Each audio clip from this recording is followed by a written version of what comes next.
Now, here's my advice with weight loss and dry fasting. The first thing to do is to do a dry fast, 5-7 days if you can do it, to get rid of the parasites. You see, the thing you have to address when talking about losing weight is, why are you overweight? What is it that you're eating that makes you overweight? Well, usually it's stuff the parasites want you to eat. And this is universally seen by everybody that does dry fast. When they do a dry fast, when they come off of it, they don't want the sugar, they don't want the pastry, they don't want the cupcakes and donuts and Twinkies and all that crap.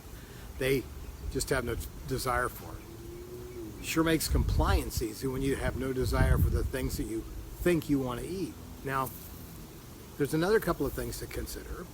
You know, a 5-day dry fast doesn't require any of the refeeding stuff. You just go back to eating. You know, you have no worries about the electrolyte, rebalancing, all that jazz. That's off the table. So a lot of people have done a 5-day dry fast monthly and progressively lose a lot of weight over time until they get to their set point. The other thing is this.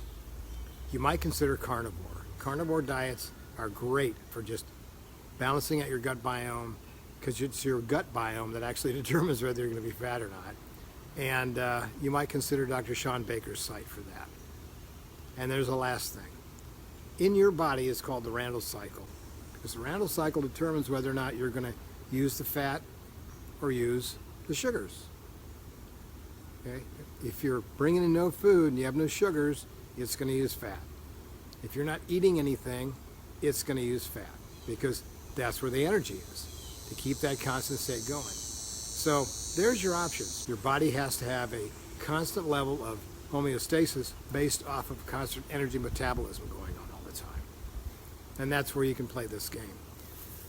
And it doesn't even need to be dry fasted. If you just eat 2 days and skip a day of eating and then go back to eating, that 1 day off doesn't trick your body into thinking that you've gone into a starvation mode, so start packing stuff up. And you lose about 1 pound every couple of days. It's pretty easy. 2 days on, 1 day off. No dry fasting multiple times, 7-day dry fast, without changing your diet. It's not going to work. But the cool thing about it is, most people that do a dry fast don't crave the bad things that made them overweight. So then they're on a downward slope as far as the weight goes, which is great. Carnivore, get rid of the parasites by dry fasting. Do a 5-day dry fast every month for a while to get it down, and then start exercising, building back your muscle strength and bone strength and all that good stuff that I talk about in Neogenesis. So the first thing to do is buy the book, The Phoenix Protocol, and find out how to dry fast. The second thing you want to do is get Neogenesis, so you know what to do in between the dry fasts. It's all pretty simple, and people make a lot more out of this than really needs to be, because I guarantee you, as soon as you do your first dry fast, there's a lot of stuff, a lot of foods you're not going to be attracted to anymore. That's my advice today. And don't forget that we still have the Resveratrol special going on eBay. And check the link below, pick that up, 2 for 1. And I'll do another video on Resveratrol probably tomorrow, because we've had some questions on dosage and all that sort of stuff. And I'll get into that then. But for the time being, dry fast, lose weight. Once you've dry fasted, you won't be wanting the food you think you want. Pretty simple.